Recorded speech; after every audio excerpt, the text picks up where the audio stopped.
السلام عليكم ورحمة الله تعالى وبركاته. مرحبا بك سيد أحمد. عليكم السلام ورحمة الله وبركاته. مساء الخير. Bonsoir. Azul tout le monde.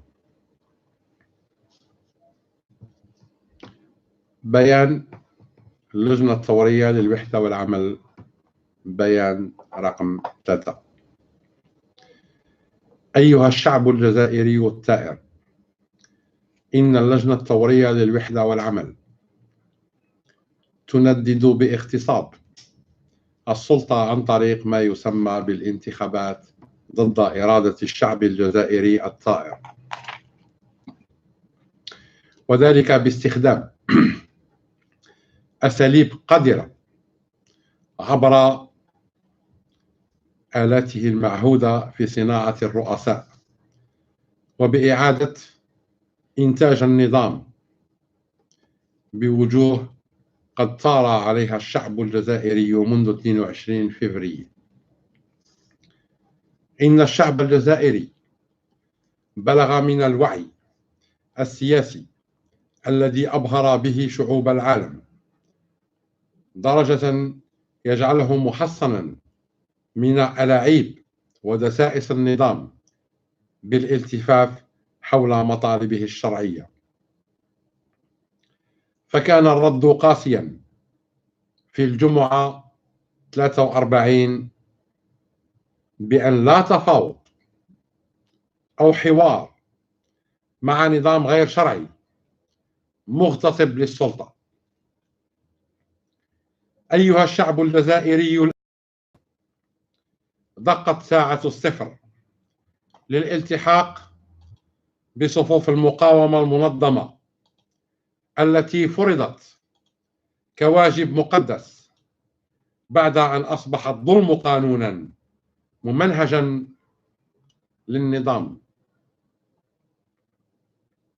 رقم 1. إن اللجنة الثورية للوحدة والعمل كريا كقطب سياسي ثائر تنادي في هذه اللحظة الحرجة وبأعلى صوتها كل الجزائريين الشرفاء باحتضانها والالتفاف حولها. رقم 2. اللجنة الثورية للوحدة والعمل تفتح في هذا الصدد باب الترشح من أجل إنشاء المجلس الاستشاري pour le CRUA ولإقرار اللجنة التنفيذية التي يتمحور دورها في تعطير النضال الثوري لتحرير الجزائر من هذه العصابة ولتحقيق دولة العدالة والقانون، يعني الدولة القانونية. رقم 3. إن اللجنة الثورية للوحدة والعمل تدعو إلى المقاومة المنظمة، وذلك من خلال لجان ثورية تعمل كخلايا سرية مستقلة عن بعضها البعض تحت الإشراف المباشر للجنة الثورية للوحدة والعمل. اللجنة الثورية للوحدة والعمل كريا شعلة مضيئة سوف يضيء قبس نورها درب في هذه المرحلة التي تصر العصابة البائسة على جعلها حالكة. المجد والخلود لشهدائنا، وتحيا الجزائر، وتحيا اللجنة الثورية للوحدة والعمل. نهاية البيان 15 ديسمبر 2019، البيان رقم 3. والحوار مفتوح. مساء الخير monsieur Rahmani. مساء الخير madame. Je vais vous lire Hossein Aït Ahmed avait écrit, Allah yarhamou. Alors il a dit, on ne négocie pas avec son peuple, on satisfait ses revendications légitimes, on ne fait pas de chantage à son peuple, on lui doit du respect. On ne ment pas à son peuple, on lui doit vérité et transparence, on ne méprise pas son peuple, on l'écoute. C'est tout le contraire de ce qui se passe aujourd'hui. Exactement. حسين آيت حمد الله يرحمه كشخصية سياسية وطنية نعترف له بالحنكة السياسية وحقيقة المقولة نتاعو عندها معنى كبير بالنسبة للشعب الجزائري. كل سلطة شرعية فمن واجبها أولا عدم الكذب على الشعب الجزائري. Il faut pas mentir au peuple. من واجبها, il est de son devoir d'être à l'écoute du peuple. Donc تصغى إلى المطالب الشعبية الشرعية المشروعة. Il est de son devoir d'être au service du peuple. من واجبها أنها تكون في خدمة الشعب. دال حسين avait raison في المقولة تاعو. Il avait raison dans ses citations, bien sûr. Tout simplement, ça prouve que Dal Hussein avait une grande lucidité politique et une certaine clairvoyance que je respecte et que le peuple algérien se doit de respecter. Monsieur Rahmani, et j'ai voulu lire ce passage parce qu'aujourd'hui, on a vu, on a écouté, ça a été écrit. Je peux pas dire que Tebboune président, pour moi, il est éphémère, et j'espère que ça va pas tarder. Du fait, il a demandé حوار مع الحراك. Voilà, حراك, voilà. أولاً تفون ليس برئيس جمهورية منتخب. تفون a été nommé par la mafia qui dirige l'Algérie comme porte-parole.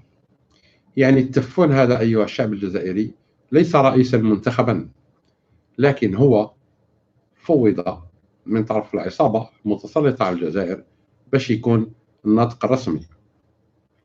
لأنه بقرة الأركان بلا توني دو كومبا اللي ماهيش خارجة عليه، فهموا باللي من الناحية الدولية من ناحية الاتيكيت نتاع السياسة والدبلوماسية ماهيش مليحة أنه يكون اللي يتحدث، يعني يكون عنده الخطاب السياسي يكون عسكري في 2019.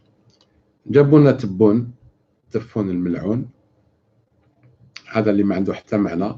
هذا اللي كان البارح يقسم أنه سيتمم برنامج عبد العزيز بوتفليقة، يعني خبيث كيفو سيدو في الخبز. دونك هنا هذه دليل على أنه نفس العصابة ما زالت متسلطة على الحكم في الجزائر. خاين الأركان البهلولة الكبير هذاك والناس اللي معاه. على كل حال أنا نقول له خاين من الناس اللي حينين ذبحوا عليه التبون راح تكون أنت يا بقرة الأركان، لأنك صح بقرة الأركان. أنت هو بقرة سيدنا موسى اللي حوسوا عليها اليهود. سوف تذبح على يد التبون والناس اللي معاه، لأنه الناس اللي مع تبون هما الناس اللي نصبوك بقرة الأركان وعطاوك قيمة أنت قائد أركان فقط. دونك تفون هذا ليس برئيس في الجزائر، إنه الناطق الرسمي. سي لو بورت بارول دو لا مافيا كي ديريج l'Algérie. تبون سي لو بورت بارول دو لا مافيا كي ديريج l'Algérie. تفون هو الناطق الرسمي باسم العصابة الإجرامية التي تسير الجزائر حاليا. Mais M. Rahmani, suite à sa demande, il il y a eu un souci au niveau de la représentation du Hirak. Enfin, maintenant, il parle de représentation du Hirak. Qu'est-ce que vous en pensez de ça? Jusqu'à aujourd'hui, il n'y a pas eu de représentant du Hirak. Quand on parle du Hirak, هذا النظام الفاسد, donc cette mafia qui dirige l'Algérie, a pris les devants en créant des icônes. هذا النظام الفاسد الجزائري كانت عنده ضربة استباقية وخلق شخصيات باش يقدمها على أساس أنها شخصيات حراكية ويتحاور معها غدوة من أجل تكسير الديناميكية الحراكية الثورية للشعب الجزائري. احنا نقولوا باللي إن شاء الله هذه الألعوبة والأخاديع هذه ما تفوتش على الشعب الجزائري. وكذلك أوجه ماشي نداء، نجعل ملاحظة: أيها الشعب الجزائري الطائر الأبي الذي تصبو إلى الحرية، au peuple algérien, vous, peuple fier, qui voulait, qui souhaitait, qui rêvait d'une révolution qui vous mènera à la liberté. Tout simplement, toutes les personnalités qui passent par les plateaux de cette oligarchie, كل الشخصيات اللي تفوت في الإذاعات والقنوات الإعلامية نتاع هذه المافيا فتعتبر شخصيات مرفوضة ضمنيا. كذلك بعض الشخصيات اللي خلقوها لنا في الخارج اللي ما سمعناش بها وخرجت عندها شهرين ثلاثة وبدينا نشوفوا فيهم والذباب نتاعهم يحط فيهم إلى الأمام.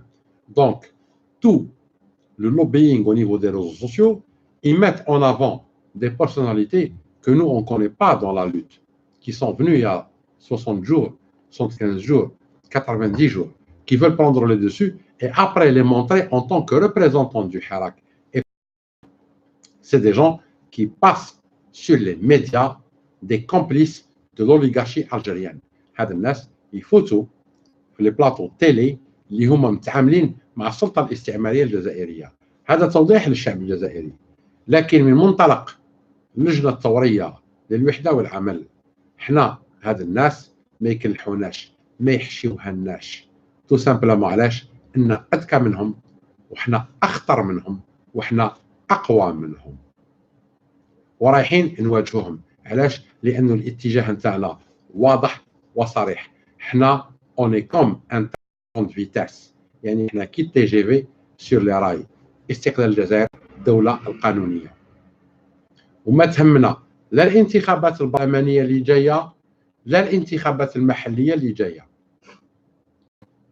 Donc, nous ne sommes pas intéressés par les élections parlementaires et par les élections communales qui arrivent. هذا الدور نتاع زبانية وزبائن النظام الفاسد اللي هما الإسلاميين والحركات الإسلامية والحركات الإثنية، منهم بعض الأحزاب اللي تتبنى يعني المشروع القبائلي كمشروع سياسي وتنيغوسي بمنطقة القبائل على أساس مناصب في البرلمان ومناصب في المحليات. احنا من دعاة استقلال الجزائر من النظام الفاسد، استقلال تام وعام وشامل، une indépendance et une liberté réelle pour établir un vrai état de droit où la mafia qui dispose des médias et des finances ne puisse pas influencer l'Algérie et les Algériens. حذاري أيها الشعب الجزائري. ولما نقول أيها الشعب الجزائري، قبيلات كنت في ستالينغراد كاين ناس جاو. أولا ماذا بيا نوضح أمر، شوفوا يا جماعة، سلمية سلمية سلمية. أولا ما سبقتوناش ليها في بداية الحراك، ونتحدى أي واحد يجيب لي أنه سبقني في سلمية سلمية ولا سبق جبهة القوى الحية في التظاهر يوم 22 فبراير في فرنسا. هذه أولا. ثانيا، هذو جماعة سلمية سلمية، الرأي رأيكم، سلمية سلمية، ما تحتموش عليا رايكم. أنا من أصحاب السلمية الإيجابية اللي فيها التصعيد، اللي فيها لا لوت، اللي فيها لا ريفوليسيون، اللي فيها قيادة، اللي فيها مسار حقيقي وبرنامج، فيزيون بوليتيك دو الجيري. صحاب سلميه تاع غندي ربما عندكم الحق، كملوا فيها، ما تحتموليش رايكم، ما نحتم لكمش رايي، ماهيش محتم عليا انا نتبعكم. جبهة القوى الحية عندها موقف واضح، سلمية، لكن سلمية رجلاوية، ماشي سلمية تاع طحين. وما نسمح لحتى واحد من اليوم فصاعدا يجي يتحدث معايا في الشارع ويحدثني عن السلمية السلبية. رايك يحكموا ليك، روح ناضل من اجل المبادئ نتاعك وان شاء الله تنتصر، بصح ما تحتمليش رايك. انا من صحاب السلميه الايجابيه، لو باسيفيزم بوزيتيف ماشي نيجاتيف نتاع لي فابل اي لي لاش. انا جو سوي بور لا باسيفيتي مي تاع لي براف. لا باسيفيتي دي براف c'est une passivité des gens qui sont forts, pas des gens qui sont faibles. مش تاع الضعفاء، تاع الاقوياء.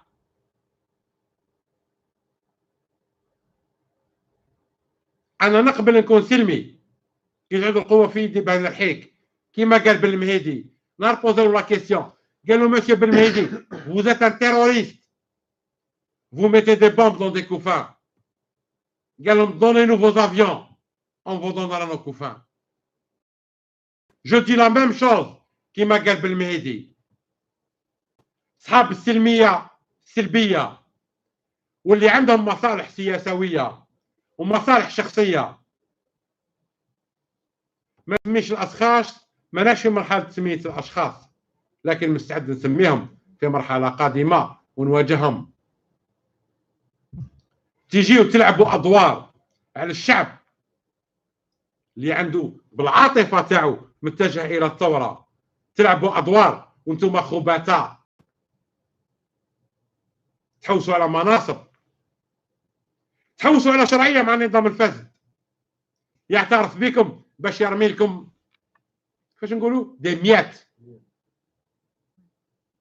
vous êtes des chiens, vous n'êtes pas des Algériens braves.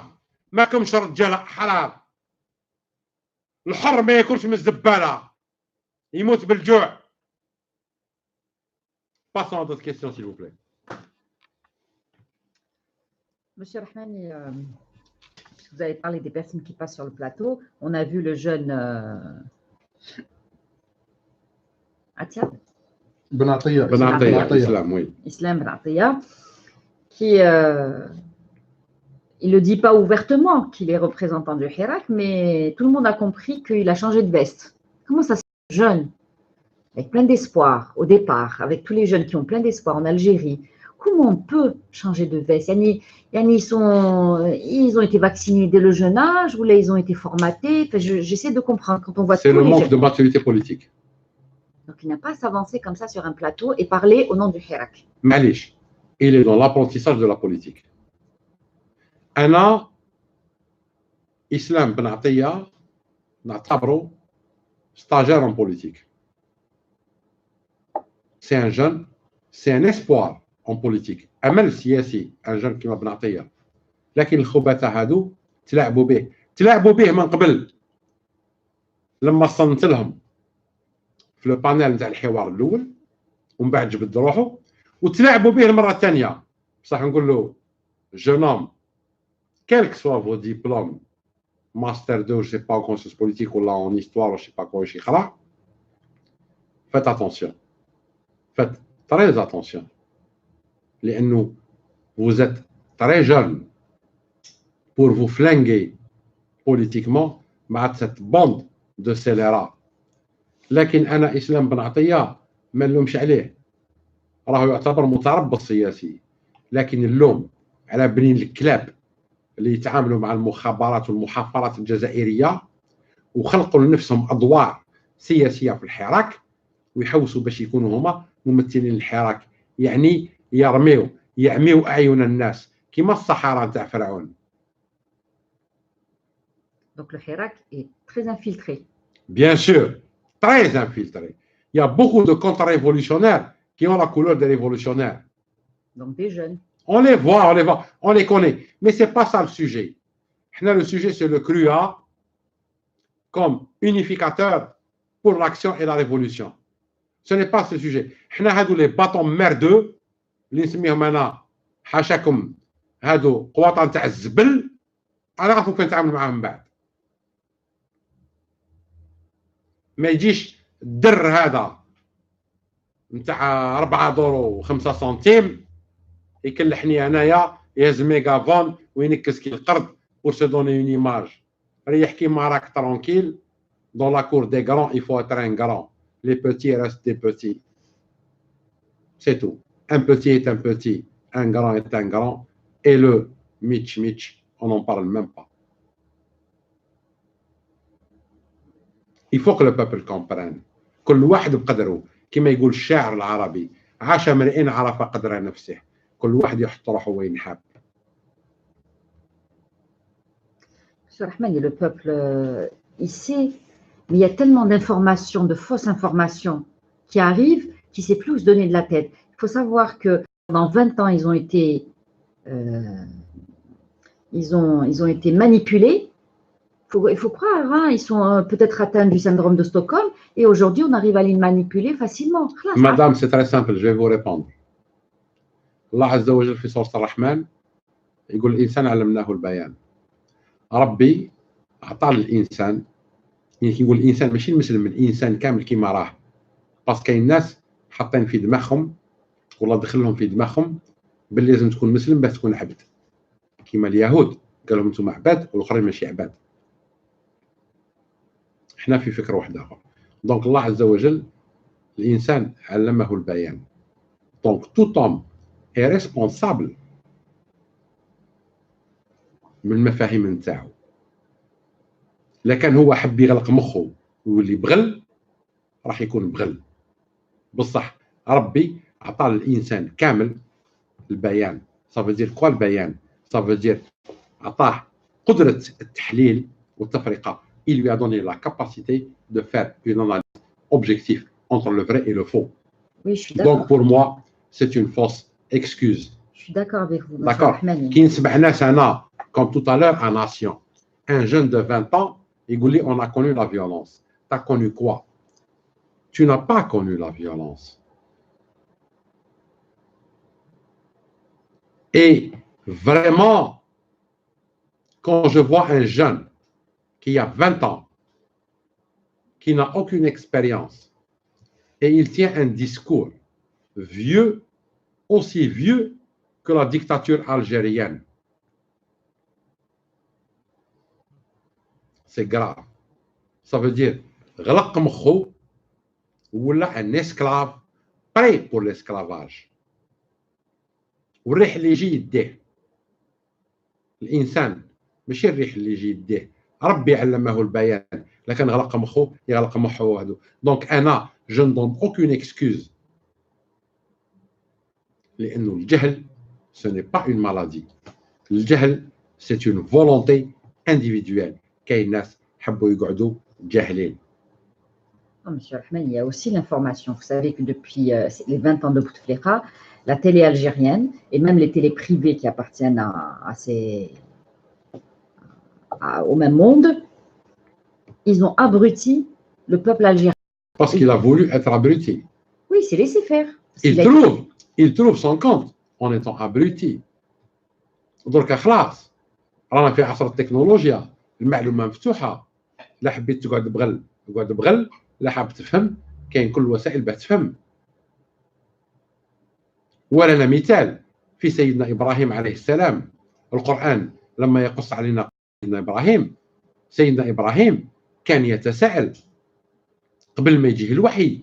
سيدنا إبراهيم كان يتساءل أولا من هو ربه، فاتجه إلى الشمس إلى القمر إلى الأصنام، ومن بعد قال نو وفي القصص حكمة وفي القرآن حكمة. ما تجيش درك تقول لي الله غالب عليك انا بغل، ربي ما خلقكش بغل، انت حبيتو لي بغل. مادام انت حبيتو لي بغل اقعد بغل، ماشي الرحمن اللي حيبت لك بغل تقعد بغل. انت اختيار تاعك، اختيار شخصي.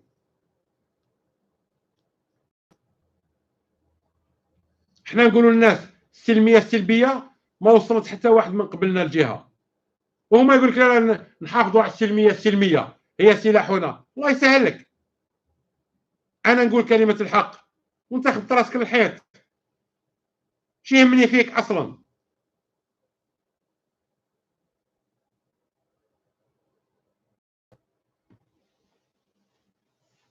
Monsieur Rahmani, il y a une déclaration du ministre des Affaires étrangères français aussi. Ça parle de continuer, dans sa phrase, alors de continuer la transition, comme si que la transition existe déjà. Dans son écrit sur plus quel journal, il a dit il faut continuer la transition avec le Hirak. Est-ce qu'elle je ne suis pas informée, est-ce qu'elle a commencé la transition pour, même maintenant, je ne comprends pas la déclaration du ministre.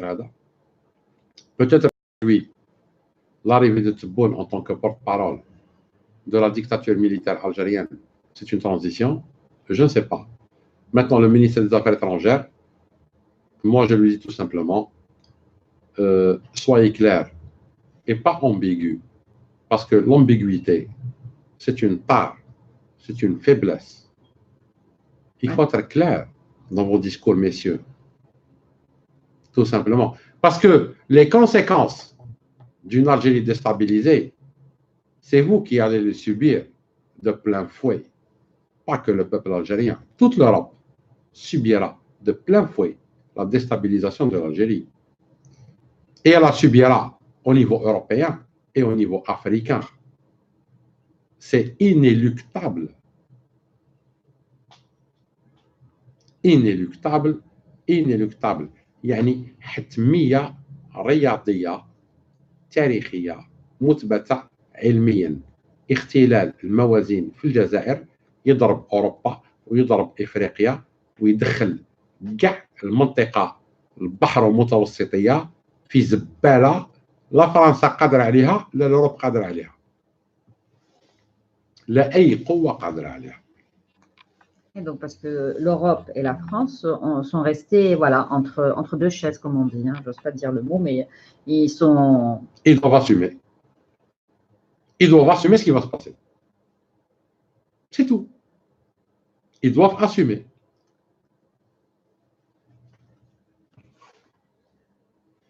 Alors, il y a une question, M. Rahmani, on vous dit quel conseil donneriez-vous à la jeunesse après cette pseudo-élection? Merci d'avance pour votre réponse. C'est à la jeunesse elle-même de choisir son action future. Nous, on parle à une jeunesse, et plus qu'à une jeunesse, à des hommes, à des femmes, à des Algériens braves qui veulent suivre le comité révolutionnaire pour l'union et l'action, qui sont dans l'optique du front des forces vives. À ces gens-là, on s'adresse. Ceux qui sont dans l'optique de l'opportunisme politique, on ne s'adresse pas à eux et on n'en veut pas. الانتهازيين السياسيين ما نسحقوهمش وماذا بهم ما يقربوناش وماذا بهم ما يجيوناش لانه احنا التيار نتاعنا وطني تكنوقراطي براغماتي ما عندوش علاقه بالانتهازيه. دونك الانتهازيين ماذا بهم ما يجيوناش يضيعوا لي وقتي شخصيا ويضيعوا لنا وقتنا ويعني في خلال يعني وقت محدود نحوزوهم ونجيكتيوهم. ما عندي حتى كونساي نمدو للشباب. انا نهضر مع الناس اللي تفهم فكر جبهه القوى الحيه وتفهم منهاج اللجنه الثوريه للوحده والعمل. اللي ما يفهموش المنهاجين هذو ما عنديش هضره معاهم، لا نصائح نعطيها لهم. هذه نخليها المقري وصحابه وجاب الله والفيس والناس اللي عندها خطط سياسيه انتخابيه. احنا عندنا خطه ثوريه، ما عندناش خطه انتخابيه. Nous avons un plan révolutionnaire pour libérer l'Algérie et non un plan politicien électoraliste pour gagner des postes. Monsieur Rahmani, on voit aujourd'hui spécialement aujourd'hui, il y a beaucoup de vidéos concernant Karim Tabou. Ça tourne en boucle. Ça faisait des semaines qu'on ne voyait pas ces vidéos. Et aujourd'hui, ça s'est déclenché. Comme si que, on est en train de revoir ce qu'il disait avant. Encore une fois, c'est Doubeb qui lance ça.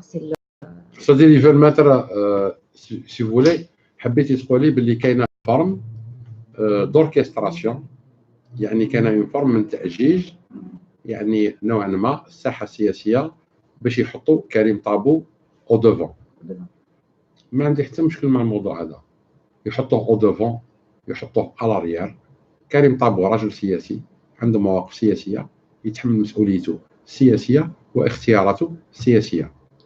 كريم طابو موش جبهة القوى الحية، كريم طابو موش كرويا.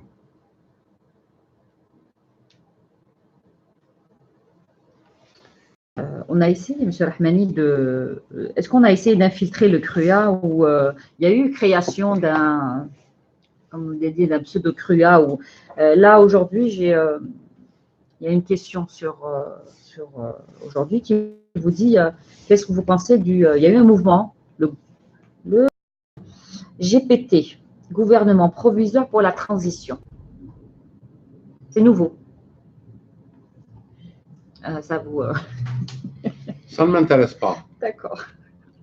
حنا قلنا حنا كيما التي جي في départ la révolution arrivée liberté de l'Algérie. الباقي ما يهمناش. Inch'Allah, M. Rahmani. La question. Alors, aussi, jusqu'à présent, on a été unis toute l'Algérie a été unie. Il faut arrêter, M. Rahmani, qui disent que les Kabyles, encore une fois, ils se sont retrouvés seuls. Pour une fois. Pour une fois, الجزائر وحدة موحدة. Pour une fois, l'Algérie est unie. Et justement, cette unité, il faut qu'on la cristallise dans une révolution dirigée par une élite, et vraiment une élite qui devra assumer ses responsabilités face à un peuple révolté et transformer la révolte en révolution. يعني تحويل الجزائر الطائرة إلى الجزائر الثورة. الجزائر وحدة موحدة، المطلب واحد، الهدف واحد، الرب واحد والاتجاه واحد. Donc on reçoit le slogan تاع لي احنا ولاد عميروش مارش arrière ما نعرفوش. ما نولوش. ما نولوش. Exactement. Et ça a été, comme je vous ai dit, photocopie des années 50, puisque le 30 octobre 1958, les hommes d'Améroche n'ont pas fait marche arrière. De toute manière, بالنسبة للملاحظين, pour les observateurs de la révolte du peuple algérien, cette révolte du peuple algérien, elle a le même code génétique que la révolte de 54. يعني الثورة الجزائرية الحالية بالنسبة للملاحظين والمختصين عندها نفس جينات ثورة 54 بكل تفرعاتها وتشعباتها وتياراتها السياسية. عندنا نفس التيارات السياسية، il y a les mêmes courants politiques. L'islamisme, le berbérisme, les laïcs, les démocrates et ce que j'appelle anaya, les juristes ou les justiciers ou les gens de la justice. Donc كل التيارات اللي كانت في 54 رانا نشوف فيها حاليا في 2019. الخلاف الوحيد هو l'arrivée d'un acteur influenceur très important qui bénéficie d'argent et de soutien extérieur. C'est les pingouins du désert. يعني الفرق الوحيد هو تواجد ممثل ما كانش هذاك الوقت اكزيستي، اللي هما بطريق الصحراء بالملايير الدولارات نتاعهم وبليز انفلونس نتاعهم، يعني بالتاثير نتاعهم على الساحه السياسيه الجزائريه. لانه التيار الاسلامي يبان الثوره لو كورون بوليتيك اسلاميست pendant la guerre de libération nationale, c'était un courant purement algérien. جمعية العلماء عبد الحميد البدير الشيخ الإبراهيمي etc. Mais maintenant, le courant islamiste existant en Algérie, c'est un courant stupide, أبله, جاي من دول الخليج من بطريق الصحراء ما عنده حتى علاقة بالجزائر. دونك تيار ممنهج من طرف بطريق الصحراء، وكي نقولوا بطريق الصحراء نتجهوا إلى الذكاء الصهيوني من ناحية اختراق الدول اللي عندها كما نقولوا حنايا الديانة الإسلامية هي الأغلبية، استعملوا الإسلام في حد ذاته كوسيلة اختراق. دونك بولحية نقدروا نعتبروهم بصفة مباشرة أذناب الخليج، بصفة غير مباشرة أذناب إسرائيل. هادو هما بولحية، من القاعدة لداعش لو IGS وروحي كاع، هادو بكل كلاب بنين كلاب، سيتو خونة حركة تابعين إلى أنظمة معادية للجزائر. Monsieur Rahmani, sur la page Facebook, on vous dit le son, mais ça ne vient pas de nous. Le problème de son, il faudrait vous diriger vers YouTube. Ça vient de l'Algérie. Voilà, c'est pas de nous, c'est. Le problème du son vient de Houda Firaoun. هدى فرعون، خليل ناصر بوتفليقه، خو سعيد بوتفليقه، خو عبد العزيز بوتفليقه، المحميين من طرف خاين الاركان القايد صالح، واللي حالف براسهم تبون يكمل البرنامج نتاع خوهم الكبير اللي هو الشيطان الاكبر للجزائر عبد العزيز بوتفليقه، يعتبر من الشياطين الاكبر. الناس تحوس على الماسونيه وحاجه اخرى اخطر من الماسونيه، عندنا الاتجاه البوتفليقي الصوفي اللي رجعنا الزوايا باللي هما لا ريفيرونس بوليتيك en Algérie. Monsieur Rahman, il y a une question de Fatah. Il vous dit quels sont les risques à attendre en rejoignant le CRUA. Je parle des résidents en Algérie. Si vous craignez les risques pour rejoindre le CRUA, ne rejoignez pas le CRUA. Le CRUA a besoin de braves. يسحق الشجعان. هما الناس اللي تخاف الكريا ما يسحقهاش. نقولها لكم بنظرك، الكريا والله ما يسحق لا الجبناء لا الناس اللي تخاف، لانه اللي يخاف من الطيحات مركب. دونك الجبناء والخوافين يريحوا في ديارهم، نتقبلوا الموقف نتاعهم، لكن ما كان له يضيعوا لنا وقتنا. نو طون اي بريسيو، الوقت نتاعنا من ذهب. دونك الجبناء ما نسحقوهمش، ما يقربوناش كاع، ما محتاجين لهمش خلاص. اللي يخاف يريح وراه.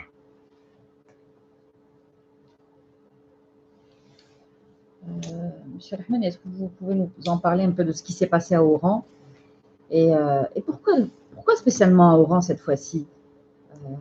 Ils ont eu peur de s'attaquer à la Kabylie ou c'est un plan? Parce que comment choisir Oran? Oran. Ils auraient pu le faire à, je ne sais pas, à Staif, à Constantine, à Bouchouarili. شوفي يا مدام نجاوبك.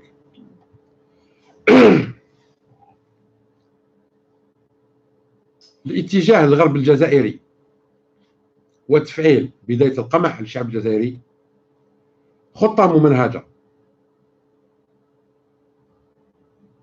Donc même la violence فيها خطة. Bien sûr. لأنهم الناس حاليا اللي قاعدين ينظموا في قمع الشعب الجزائري ناس مختصين في قمع الثورات. ولا بالنا بهم كي جاو للجزائر، ولا بالنا بهم كيف شافوهم وكيف هداوهم وكيف راهم يحكيوا معاهم ويتعاملوا معاهم.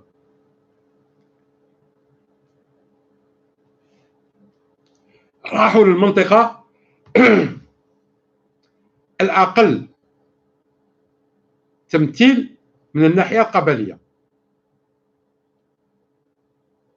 لما تروحي للمنطقة الغربية في الجزائر قلال الناس اللي مازالوا مرتبطين بالعروشية.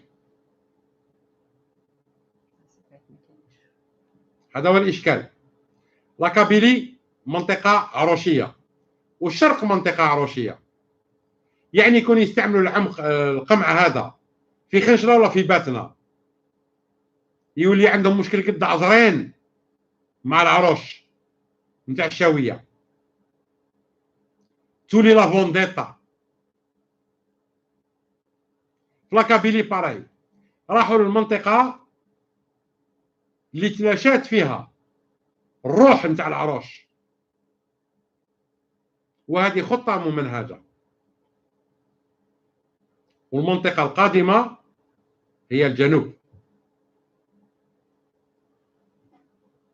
ومن بعد يطلعوا، لأنهم من الناحية السياسية حبوا يعزلوا منطقة القبائل.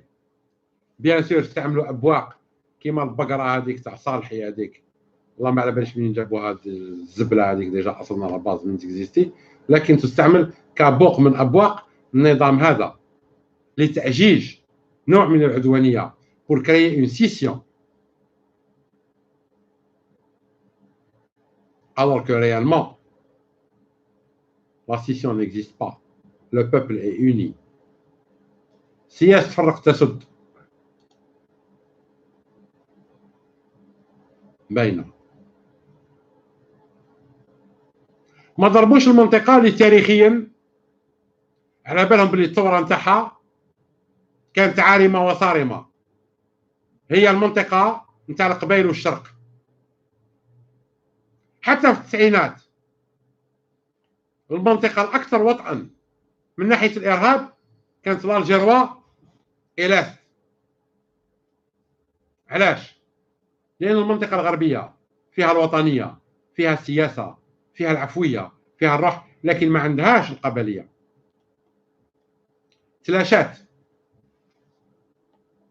ما يهمنيش الناس واش تهضر، أنا نقول كلمة الحق، وما نهضرش من الفراغ، نهضر من دراسات سوسيولوجية، من دراسات ذكية قامت بها خلايا جبهة القوى الحية. احنا نعرفوا الكلاب هادو كيف يخموا، كيف يتعاملوا، وعلى بالنا بالخطة نتاعهم وين راهي رايحة، وعلى بالنا شكون الأعوان نتاعهم وشكون الحلفاء نتاعهم. هي الأحزاب المتربصة اللي عندها نوايا سياسية باش تدي مناصب في البرلمان وتدي مناصب في الجماعات المحلية. على هذه اللجنة الثورية للوحدة والعمل تنادي إلى عدم الاكتراث. Il faut pas prendre en compte les calculs politiciens. عدم الاكتراث بالحسابات السياسوية والاتجاه إلى المنطق الثوري، لأنه أصبح حق وشرعي حتى ضمنيا حسب القوانين الدولية. يعني en comparaison des lois internationales, le peuple algérien a le droit de déclarer la révolte contre un régime dictatorial scélérat qui ne représente pas le peuple algérien.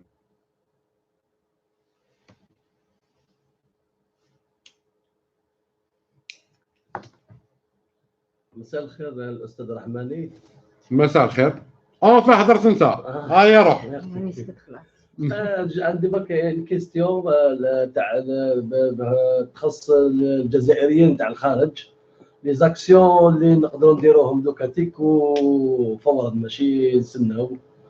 لي زاكسيون اللي نقدروا نديروهم دوكا باش نسمعوا صوت الجزائريين تاع الخارج، لانه الجزائريين تاع الداخل راهم ما يقدروش، راهم كذا نقولوا حنا محاصرين، راهم في حبس كبير.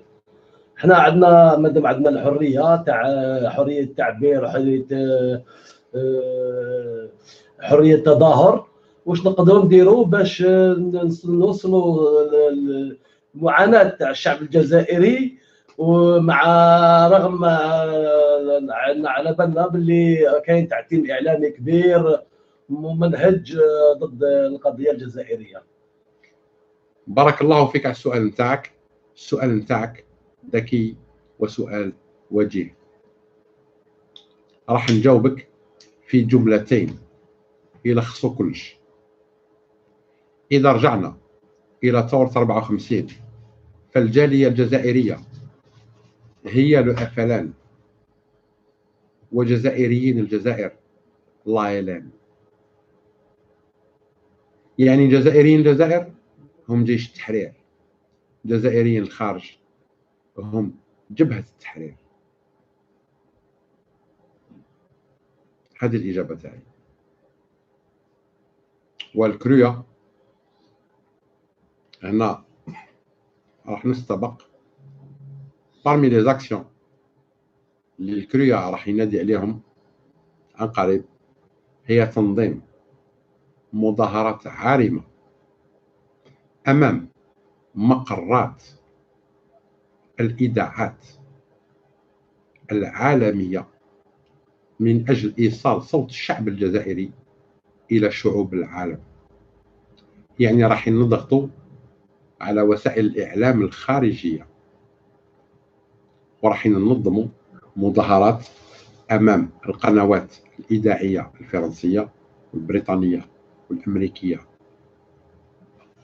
في كل نواحي العالم من أجل إيصال صوت الشعب الجزائري وإلغاء الاعتراف الدولي بانتخابات في الجزائر. وهذا نداء نتاع الكروية وما نسمحوا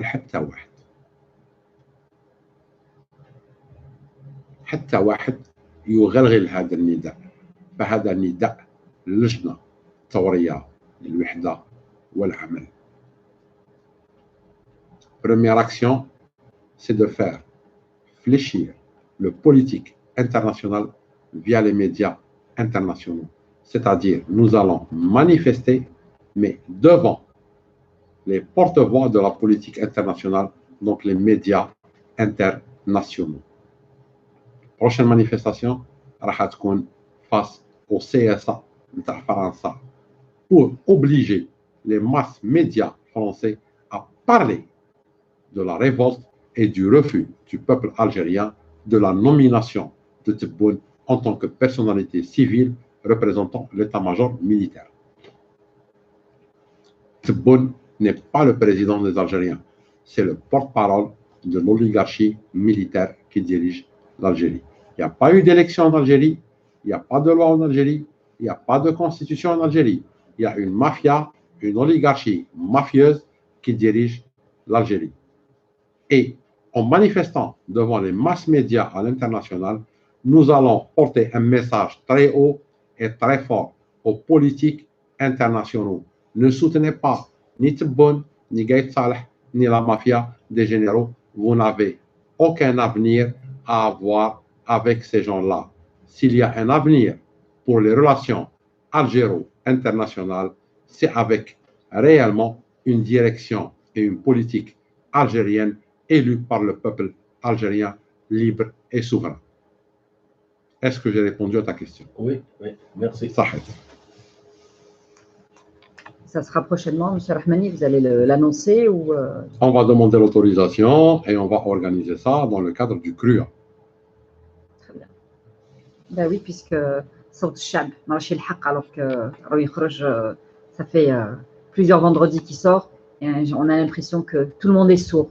Maintenant, il faut aller à l'information, c'est-à-dire on va aller devant les locaux du CSA, donc des chaînes officielles et des chaînes privées, et de dire pourquoi vous vous bornez à fermer les yeux sur l'Algérie. Il y a un peuple en révolte qui refuse une dictature oppressive. Le Parlement a dit que c'était une dictature oppressive. Pourquoi vous, les médias, vous ne voulez pas porter la voix du peuple algérien au peuple du monde? Donc là, vous faites appel à toute la diaspora algérienne à l'étranger. Bien sûr. Et on va demander une autorisation de manifester éventuellement la semaine prochaine. Et ça sera un samedi devant le CSA.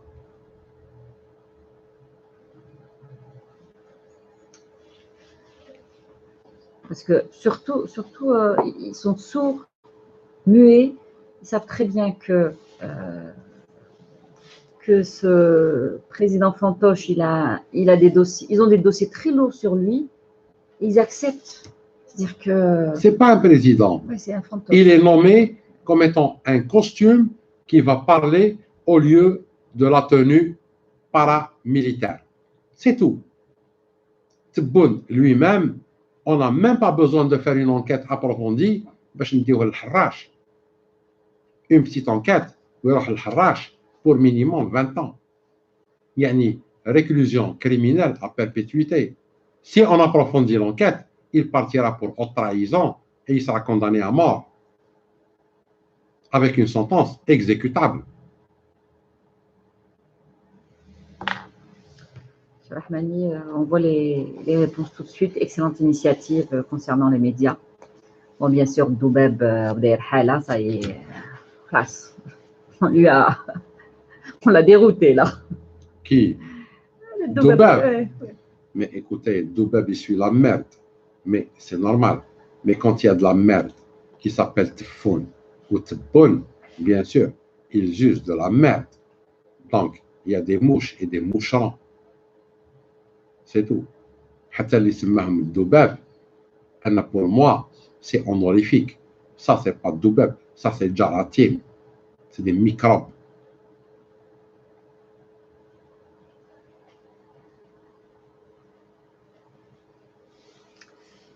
Très bien, monsieur Rahmani. Je pense qu'on a fait le tour. On est désolé, on ne peut pas répondre à toutes les questions. Il y a trop de mouches électroniques. Ça défile à une allure.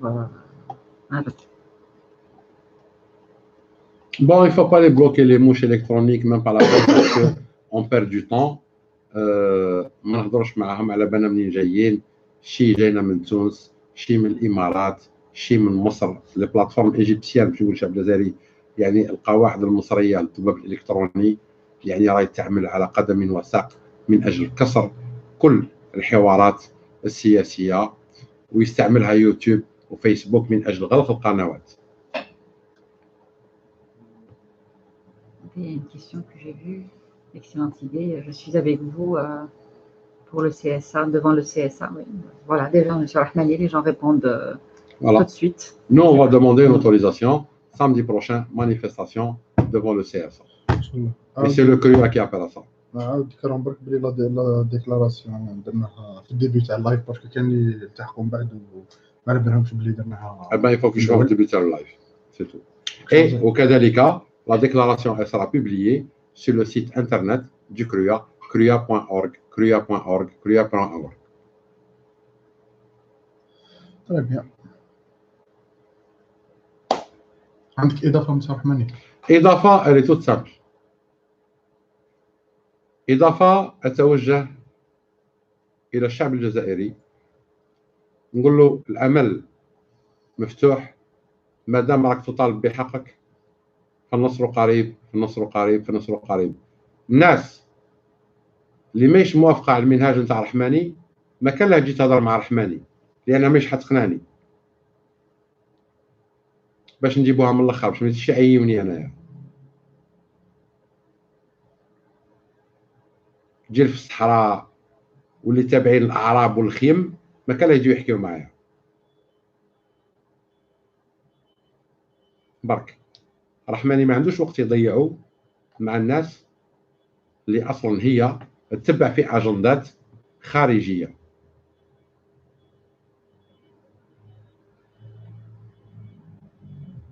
فقط. والسلام عليكم ورحمة الله وبركاته. عليكم السلام ورحمة الله.